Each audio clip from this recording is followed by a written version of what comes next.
Welcome back to the second day of the Fish & Co National Youth Sailing Championships in Singapore. On yesterday's opening day, 4 races were completed in each of the fleets, and today was set to be another perfect day of racing. Fish & Co, the title sponsors, are on site and are delighted with their new sponsorship of Singapore's pinnacle youth sailing event, which helps to encourage the next generation of young sailors and provides a platform to the next step in their sailing careers. The Fish & Co National Youth Sailing Championships is primarily for Singaporean sailors, but equally welcomed are some teams from Hong Kong and Japan. The first race for the day for the bike class started as scheduled at 11 a.m, with the fleet spread evenly along the line.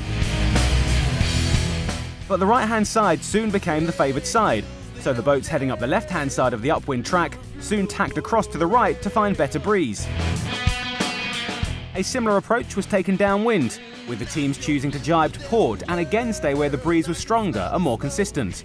80 athletes are contesting the bite event, and today it was Mildred Fang who was leading the fleet in race 5, followed closely by the 2 girls, Cheryl Teo and Candice Lee.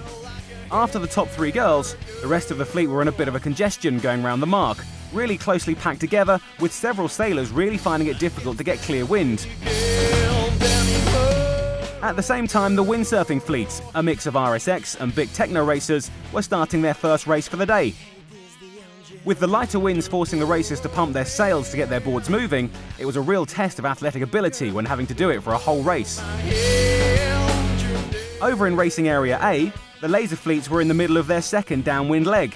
After yesterday's 4 races, Caleb Chong had a 7-point advantage at the top of the leaderboard over Jeremy Ong. And at this point in the race, it was neck and neck between Chong and Ong, who are very closely matched sailors. In the highly competitive 2-person 420 dinghy fleet, the 2 famous helms, Kimberly Lim and Yuki Yokohama, are fighting hard to win the championship, and with it secure the one place available at the ISAF Youth Sailing World Championships in Cyprus this summer.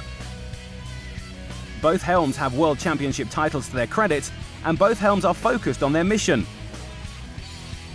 With 170 boats, the Optimist fleet is the biggest fleet competing here at the Fish & Co National Youth Sailing Championships, the breeding ground for the future Singaporean sailing stars. Divided into 2 fleets, gold and silver, so far it is Edward Tan who has set the pace and led the fleet after yesterday's 4 races.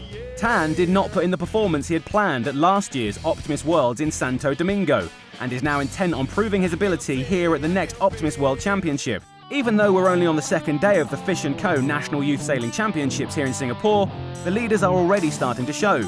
With 8 races now completed and competitors able to throw out their worst race score, the points are getting closer.